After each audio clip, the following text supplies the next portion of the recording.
병계의 이제 기원을 저희가 모든 기원 오리진을 우리가 이제 오리겐으로 찾습니다. 왜냐하면 이때가 이제 가장 왕성하게 그게 일어났기 때문에. 그래서 이 오리겐을 기반으로 해서 기독교 대학들이 이 사람을 이제 회자하면서 이 사람의 저자들을 쓰면서 그 기본이 오리겐이에요. 신학교에서 가르치는 그런 게. 그래서 신학교나 교수진들이 오리겐으로부터 그 기원으로 해서 가르치는 것입니다. 근본주의자들도 그래서 그 기원을 우리가 오리겐으로 보는 거예요. 아무리 그 사람들이 구원받고 뭘 하고 어쩌고 저쩌고 해도. 왜냐하면 성경에 대한 기본 태도가 그렇기 때문에 그런 것입니다. 이제 근본주의 이야기를 하면 한국은 해당하지 않는다고 제가 말씀드렸죠. 왜냐하면 처음부터 올바른 복음이 전파되지 않았기 때문에. 그래서 우리나라는 배교라고 할 것도 없어요, 사실은. 배교라고 하는 것은 처음에 올바른 믿음을 가졌다가, 올바른 믿음이라는 게 성경에 대한 믿음을 말하는 거거든요. 믿음에서 미끄러져서 믿음이 부패한 거를 배교라고 말을 해요. 근데 우리나라는 처음부터 그런 믿음 자체가 없었기 때문에 배교라고 말하는 것도 앞뒤가 안 맞는 거예요. 그러니까 단어, 그 용어의 개념에서는 그렇다는 것입니다. 그래서 알렉산드리아 이단에서 가장 훌륭한 사본이라고 주장하는 게 시대 사본하고 바티칸 사본, 이 두 사본이에요. 근데 요거는 하나는 1400년도, 하나는 1800년도 이후에 발견이 된 거예요. 그럼 그 이전까지는 하나님 말씀이 없었느냐? 말도 안 되는 소리잖아요. 그리스도인들이 계속해서 있었는데, 여기에는 신약과 구약의 이 외경들이 같이 포함이 돼 있었어요. 그러니까 이게 이제 가톨릭 성경인 거죠. 그리고 그 어떤 사본보다 더 많은 오류가 포함이 돼 있어요. 그리고 마가복음 16장 그 끝에도 열 몇 구절이 통째로 이렇게 삭제돼 있고 막 그런 게 다반사예요. 그러니까 계속 지운 거지 뭐. 학자들이 여기저기 마음에 안 드는 거는. 그런 사본이에요, 이게. 지금 병개된 대부분의 그 성경들은 다 이거를 기저로 해서 나온 것들입니다. 그래서 저희가 디모데후서 저번에 3장 16절에서 성경 말씀이라는 그 말씀의 개념을 15절에서 디모데가 어려서부터 공부한 사본이라는 것은 이미 배웠습니다. 원본이 아닙니다. 그래서 최초의 원본 자체는 한 권으로 모아지지도 않았어요. 그때는 이렇게 낱개로 이렇게 돌아다니던 시대였기 때문에 그래서 한 권으로 모아지지도 않은 채 사라진 거예요. 성경에서 말하는 성경은 스크립처예요. 스크립처는 대본, 우리 스크립처라 그러잖아요. 이게 기록된 문서를 성경이라고 말하는 것입니다. 그래서 헬라어 성경에는 성경이라는 말 자체가 이게 우리가 아는 개념의 성경이라는 말 자체가 없어요. 스크립처, 영어 성경에서도 바이블이란 말이 있는 게 아니고요. 제목은 그러니까 앞에 표지에는 홀리 바이블이라고 돼 있지만 성경을 스크립처라고 써요. 이 스크립처를 성경으로 번역을 한 겁니다. 저희 성경도 마찬가지고요. 읽고 묵상하고 만지고 설교하고 눈으로 볼 수 있는 한 권의 성경을 저희가 성경이라고 말하는 거예요. 스크립처스입니다. 그래서 이 배교한 알렉산드리아 이단에서 훌륭한 학자라고 회자되는 사람들이 많잖아요. 그런 사람들 중에 웨스트코트 홀트가 있거든요. 이 사람들은 성경 병계자들이에요. 근데 일반 대다수의 신학교에서는 이런 사람들이 아주 훌륭한 학자로 소개가 되고 이 사람들의 그거를 공부를 시켜요. 신학교에서. 그래서 이 사람들을 저희가 배교자들의 후예라고 말을 하는 거예요. 처음부터 믿음에서 떠난 사람인 거죠. 우리나라는 처음부터 성경을 믿지 않는 이교도들만 있는 것입니다. 성경의 최종 권위를 인정하지 않는 그런 사람들입니다. 웨스트코트나 홀트는 성경에 영감받은 것을 믿지 않는 사람들입니다. 신학교에서 회자되는 대부분의 사람들이 그래요. 오리겐도 그러고요. 이들의 특징을 보면은 아주 긍정적이에요. 인간에 대해서도 긍정적이고 세상 변화되는 것도 긍정적. 그리고 지적이에요. 똑똑해요.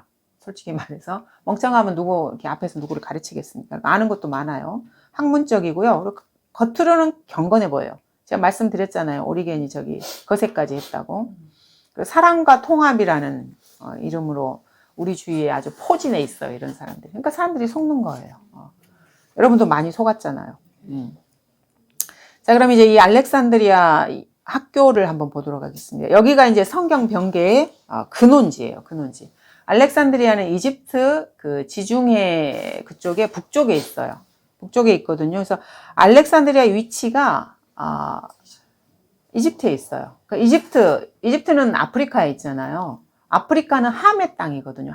셈과 함과 야펫 할 때 함 아시죠? 흑인들. 함의 땅이에요.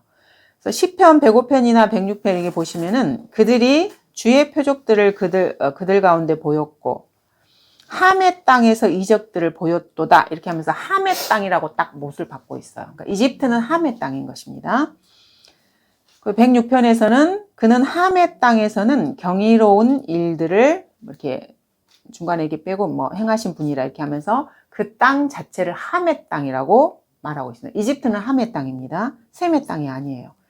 그러면 이 함의 땅, 이집트에 대한 성경적 입장이 있을 거 아니에요? 저번에도 제가 이제 이 부분에 대해서 말씀드렸지만은 하나님께서는 이 함의 땅에 요셉의 뼈가 있는 것을 원치 않으셨어요. 출애굽기 보면은 우리 구약 보면 이런 거는 계속 나와 있죠. 그래서 맹세를 시켰어요. 자기를 나중에 주님이 반드시 찾아오시면 그때 자기 뼈를 이렇게 옮겨라고. 그리고 야곱 자신도 이집트에 자기가 묻히는 걸 절대 원하지 않았어요. 야곱 같은 경우는 장례 자체를 이집트에다 한 게 아니고 그래서 요셉이 그 카나안까지 가서 장례를 치르고 다시 이렇게 돌아왔잖아요. 그러니까 그 땅에 묻히기를 원하지 않은 거예요. 하나님의 사람들은 절대로요. 유대인들은 이집트로는 한번 이렇게 나온 다음에 다시는 들어가지 말라고 주님께서 계속 반복해서 명령하고 계세요. 이집트가 그런 곳입니다. 그래서 요거는 한번 찾아볼게요. 에레미야서 42장을 한번 보겠습니다.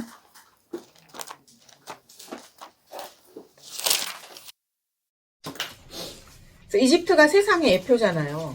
우리가 이제 세상 그러면 이집트 이렇게 이제 같이 연결해서 말을 하잖아요. 세상이 그런 곳입니다. 그래서 이집트를 주님께서 지금 이 세상을 주님께서 이렇게 보신다는 개념을 여러분이 가지고 계셔야 돼요. 아, 옛날에 이랬구나 하고 이제 끝나는 게 아니고요. 세상으로 돌아가시면 안 돼요. 그러니까 이스라엘에게 이집트로 돌아가지 말라 그러면 우리 그리스도인들에게는 세상으로 돌아가지 말라고 주님이 말씀한 같은 맥락인 것입니다. 예레미야서 42장 14절에 보시면은 자, 말하기를 아니하리라. 우리는 이집트 땅으로 가서 전쟁도 보지 아니하고 나팔 소리도 듣지 아니하며 음식으로 줄이지도 아니하는 그곳에서 거하리라. 그러니까 이스라엘 사람들이 주님이 이집트로 가지 말라 그랬는데 죄를 지으니까 자꾸 가나안 땅에 전쟁이 있고 막 이러잖아요. 근데 이집트는 평화로워 보이는 거예요. 그러니까 주님이 주신 이 약속의 땅보다 겉으로 보기에 평화로운 이집트가 더 좋아 보이는 거예요. 주님이 가지 말라고 했는데 거기에 가고 싶은 거예요. 이런 마음을 지금 표현하는 것입니다.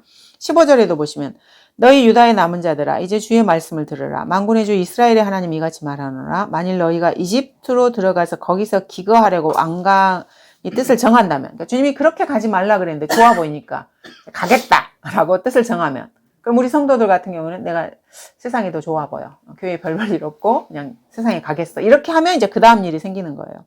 그때는 너희가 두려워하는 칼이 이집트 땅에 있는 너희를 따라잡을 것이요. 이집트가 평화로워 보였는데 그리 가면 이런 일이 발생한다는 거예요. 주님이 성경에 이렇게 말씀하고 계십니다. 너희가 두려워하는 기근이 이집트 땅에 있는 너희를 가까이 추적하리니 너희가 거기서 죽으리라. 그러니까 성도들이 겉으로 보기에는 좋아 보였던 것을 따라갔어요, 세상을. 그러면 주님이 추적을 하시는 거예요. 그래서 보내시는 거예요, 이 재앙을. 기근도 보내시고 전쟁도 보내시고 그러니까 그 성도가 가는 곳으로 쫓아가는 거예요. 그러니까 성도가 이집트에 가면 이집트인들에게도 안 좋아 이게. 세상에도 안 좋은 거예요. 근데 본인들이 모르는 거지 이거를.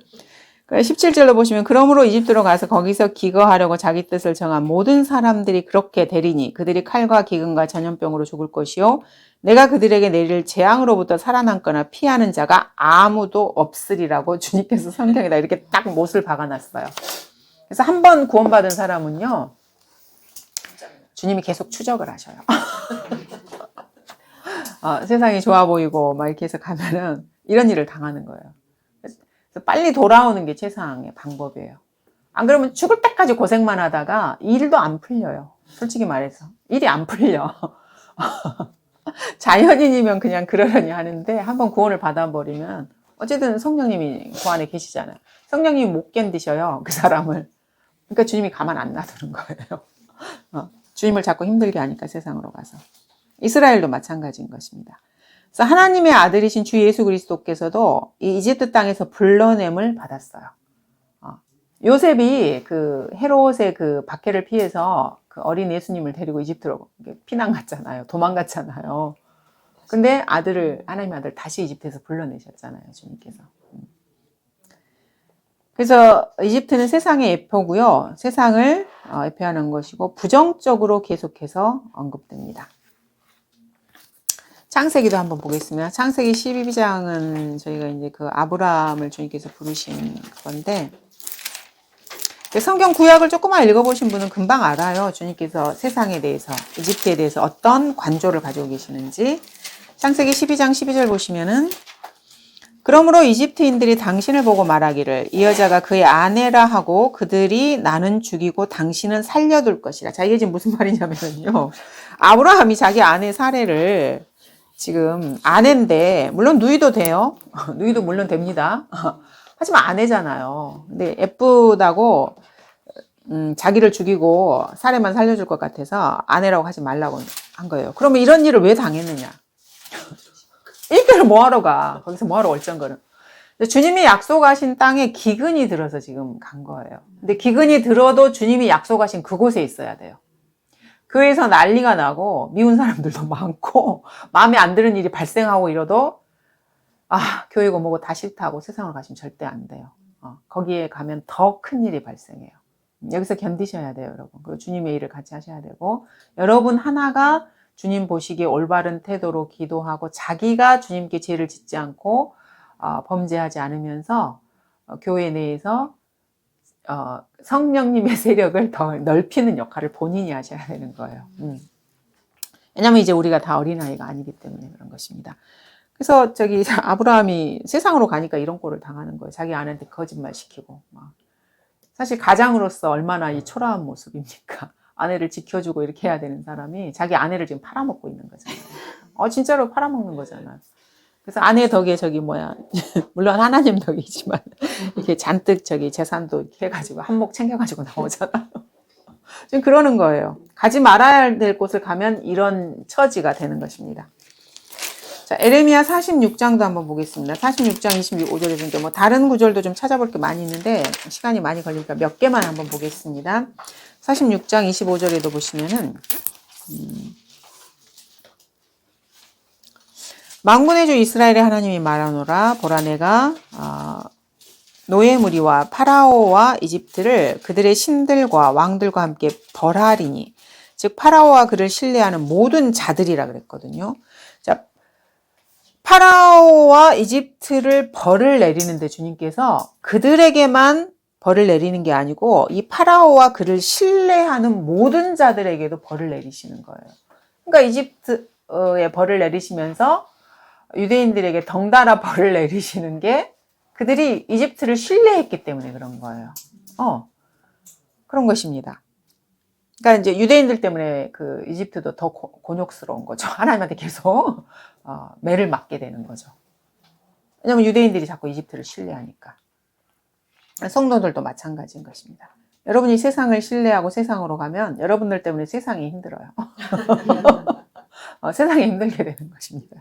자꾸 일이 일어나는 거거든요. 막 이렇게 바람이 불고 태풍이 불고 이런 일이 발생하는 것입니다. 그 다음에 계시록 11장 8절도 한번 보시면은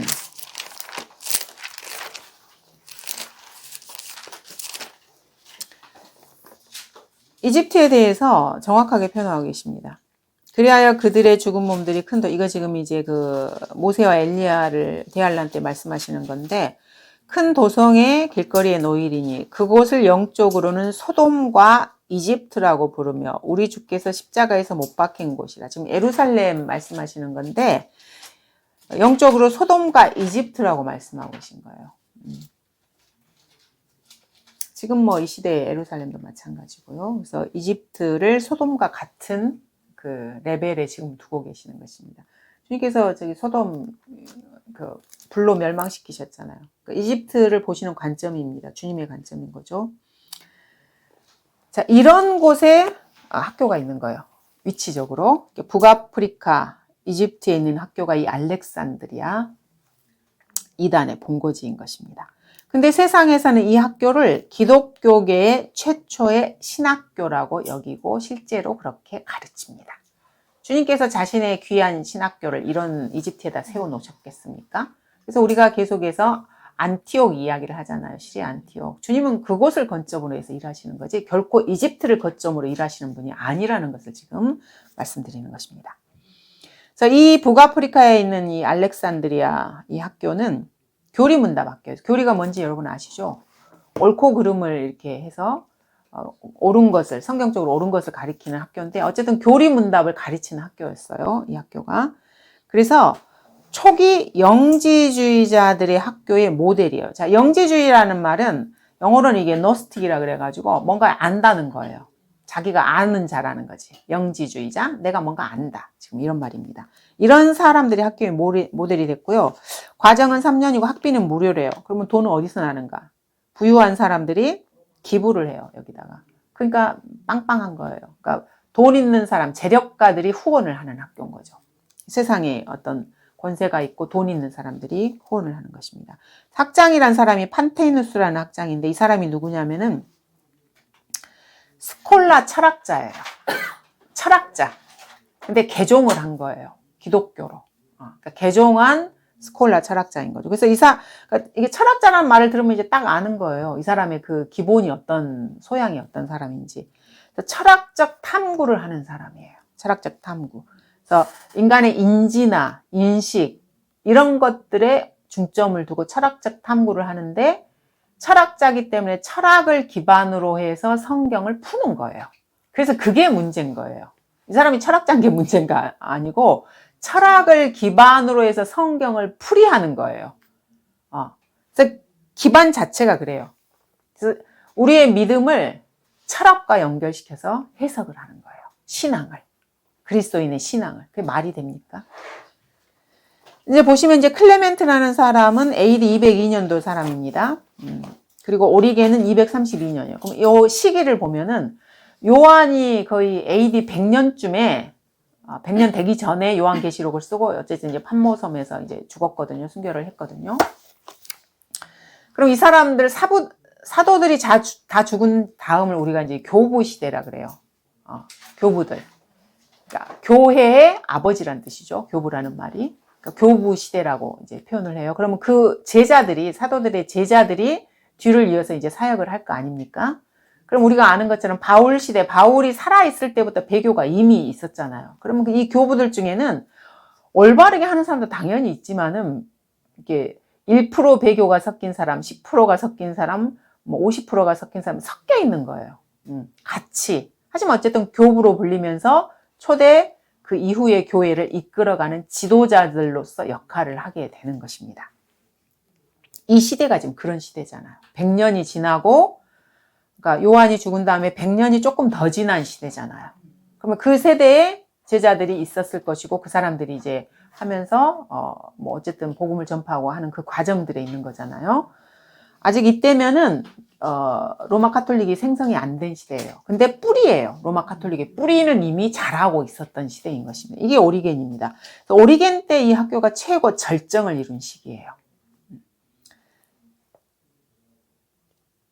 그래서 이 사람들은 사실 기독교라는 종교를, 그러니까 세상의 불교나 힌두교나 뭐 유교나 다른 종교처럼 기독교라는 종교를 철학적으로 옹호하는 학교라고 보시면 돼요. 철학을 기반으로 해서. 그래서 오리겐이 성경을 해석하는 해석 방법이 비유적, 풍유적이에요. 비유적, 풍유적이 뭔 말인지 여러분 아시죠? 우리는 성경을 뭐 해석하는 건 아니고요.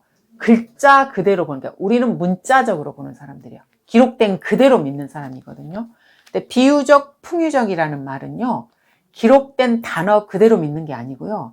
이 단어는 이런 뜻이 아니고 저런 뜻이야 라고 자기들이 이렇게 임의적으로 말을 하는 거예요. 그래서 이거를 비유적, 풍유적이라 그래요. 그래서 이 사람들이 계시록을 풀지 못하는 이유가 그것 때문에 그래요. 성경을 문자적으로 보지 않고 비유적으로 봐요. 그러니까 기록된 그대로 읽으면 아주 쉬운 내용인데 비유적으로 보니까 이해를 못하는 거예요. 이게 무슨 말인지 전혀 몰라요.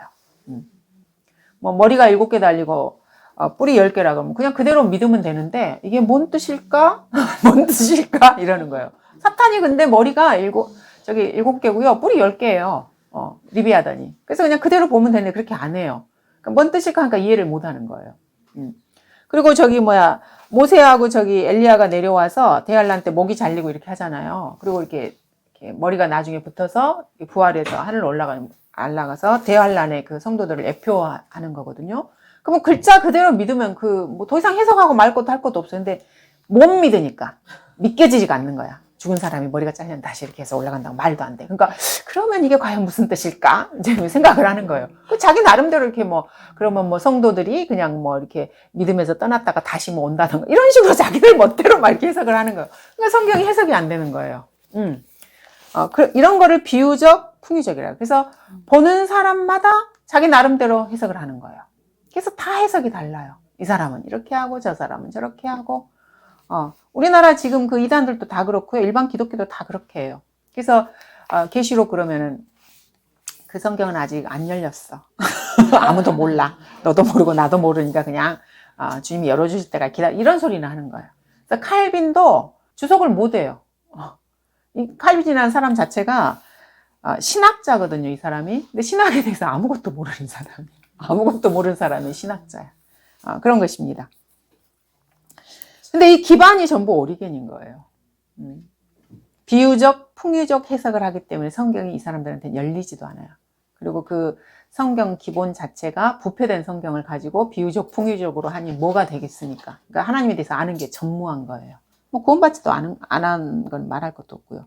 이렇게 해서 이제 4세기 말쯤에 이 이집트에 있는 이게 이제 신학적으로 비유적, 풍유적으로 하니 얼마나 혼란이 많겠어요. 자기들 열이면 열, 100이면 100, 자기들 멋대로 성경을 해석하면서 이게 맞네, 저게 맞네 하니까 이제 난리가 난 거지. 그래서 이제 문을 닫은 거예요, 학교가. 하도 자기들끼리 난리니까. 그렇다고 해서 그 뿌리가 이제 씨를 뿌렸으면 자라고 성장을 하잖아요, 뭐든지. 그 뿌리가 없어지진 않았죠. 그래서 제롬이나 암브로스 이런 사람들이 또 이제 다른 데 가서 또 거기서 이제 막 난리 쳤던 사람들이 흩어져가지고 이제 다른 데서 또 똑같은 짓을 하는 거예요. 카이사랴나 그 다른 지역에서 계속해서 영향력을 행사해요. 철학자들이 영향력을 정말 많이 행사했잖아요. 그리스 이런 데 보면은. 그래서 통치자들이나 그 알렉산더 대왕도 마찬가지고 공부를 하잖아요. 통치자들은. 그러면 그런 철학을 공부하는 거예요. 그러니까 이런 옛날에 그 중국에도 제자백가 이렇게 해서 그 정치인들이 그런 사람들을 등용을 해가지고 이렇게 자기가 쓰잖아요. 이렇게 현명한 사람인 것처럼 조언도 구하고, 그러니까 책사도 있고 다 그러잖아요. 그래서 우리나라 역사도 보면은 책사의 역할이 너무너무 중요하거든요. 책사들이 다 있어요. 그래서 그런 사람을 얻기 위해서 노력도 막 해요. 자기가 정권을 얻고 싶은 사람들은. 그래서 이런 사람들이 그런 역할을 하는 거예요. 그러니까 그래서 이 철학자들이 권세자하고 같이 병행을 해서 가는 거예요. 그래서 세력이 큰 거죠. 그래서 이 학교가 그래서 신화적인 경향을 띌 수밖에 없어요. 이런 배경에서 나왔기 때문에. 그래서 신입생들에게 비밀 교리를 학습을 시켜요. 여러분, 비밀 교리 그러면 이게 지금 바벨론 신비종교하고 연결이 됩니다. 왜냐하면 비유적, 풍유적으로 성경을 풀면 이런 쪽으로 갈 수밖에 없어요.